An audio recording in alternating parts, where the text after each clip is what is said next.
Thank you. Thank you, Irv, thank you so much. Thank you for your leadership every day in the African Affairs Bureau. And I'm also joined by our Undersecretary for Public Diplomacy, Liz Allen. And look, it's pretty simple. We just had this wonderful trip, and I didn't want it to end. So we found a way to sort of continue it today, and I'm really grateful to each and every one of you for coming out. Irv, by the way, who doesn't look it unless you consider that we had a grade school program, has actually been in this line of work for 27 years. So, amazing. Thank you. So, as Irv said, we did just get back from a trip. Actually, truth be told, we started another continent. We started in Cambodia, we went to the Philippines, and then we transitioned to South Africa, to the DRC, to Rwanda. We made a couple of pit stops, too, on the way home, a quick pit stop in Ghana. To refuel, but managed to see the president in the waiting room at the airport, which was very good. Even hit Cabo Verde as our very last stop, and then finally back home. But this is an ongoing story, which is really why I wanted to have the chance to get together with all of you today. The trip, the second, Sub-Saharan Africa, and in a sense the third, because I think the second trip that I did as secretary was actually a virtual trip to Kenya and Nigeria very early on when we weren't actually traveling. So we've had extensive engagement, and I'll come to it again later. We're going to have an Africa Leaders Summit that President Biden is hosting at the end of the year.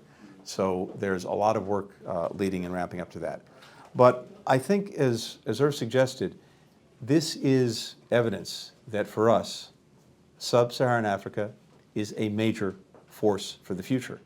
And it's the very numbers that Irv cited that go to the heart of this. The fact that, as he said, in the next couple of years, virtually half the population will be under the age of 25. And by 2050, 1 in 4 people on this planet from Africa. That is the definition of the future. And we have a profound stake in trying to get that shared future right. One of the opportunities that I had during the trip was to lay out our strategy for Sub-Saharan Africa. And we tried to focus on a simple proposition. For us now, this is not about what we do for Africa, it's what we do with Africa. And it comes down to I think, a simple, powerful recognition. There is not a single issue that is really having an effect on the lives of our people and on Africans, whether it is COVID that we've all been grappling with and global health more broadly, whether it's climate change, whether it's the impact of emerging technologies on all of our lives.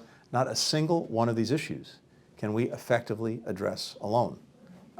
We have to find ways to cooperate. We have to find ways to coordinate. We have to find ways to do more with other countries. And precisely because Africa represents so much of the future, as well as the present, it's in our interest to find ways to deepen our cooperation. The partnership that we're looking for extends well beyond government. It goes to civil society and NGOs. It goes to the private sector. It goes to citizens more broadly. And we had an opportunity on the trip to connect across these many different groups. And that's part of the reason I was so anxious to, in effect, extend the trip by talking to all of you. And in effect, these partnerships are actually going to be driven by you, whether you wind up or are in government, whether you're in civil society, whether you're in business, whether you're in academia, whatever the case may be, the arts, you're at the heart of the kind of partnerships that we hope to build. In particular, we have here, as Irv said, folks from the diaspora and Mandela Fellows, something I'm very excited about. You are, as a result, already, in fact, building the partnerships that we're trying to build.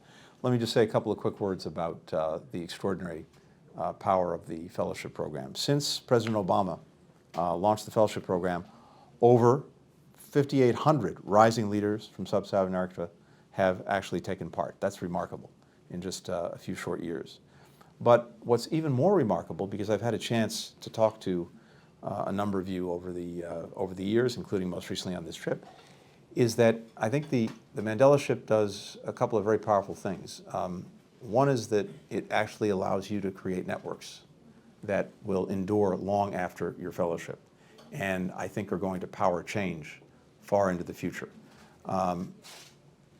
I met some alums in South Africa just this past trip.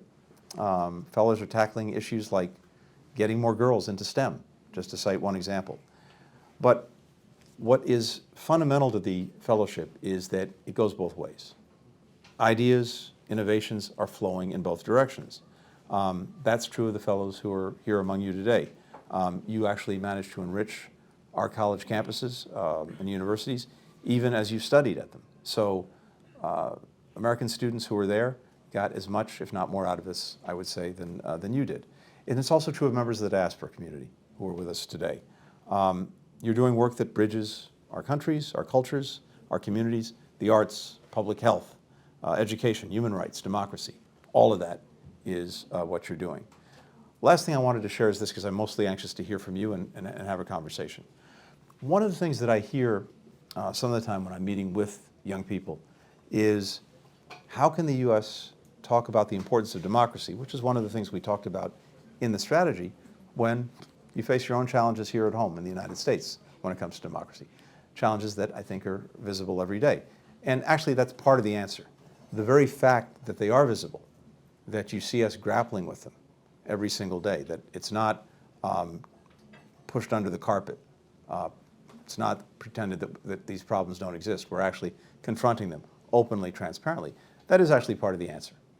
Because as long as you can do that, I think you'll come out on the right side of things.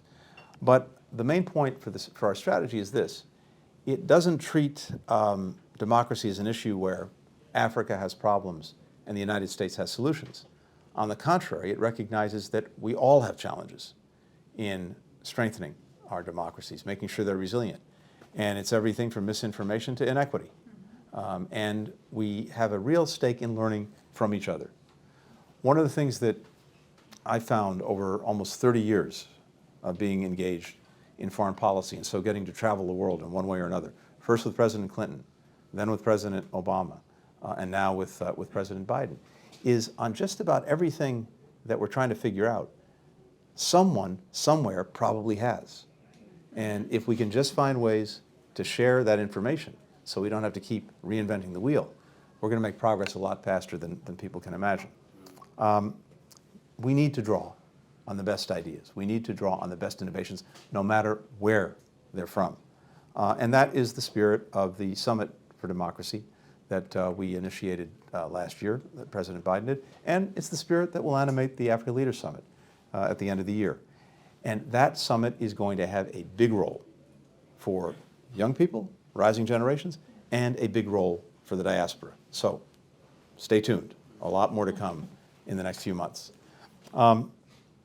Last point is this.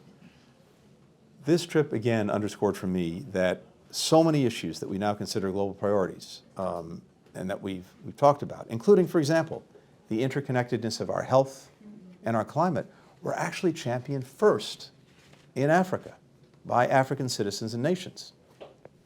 In South Africa and beyond, we heard how our respective civil rights movements have inspired and energized each other over the generations, and we still find that today. So let me end with this. 2 requests.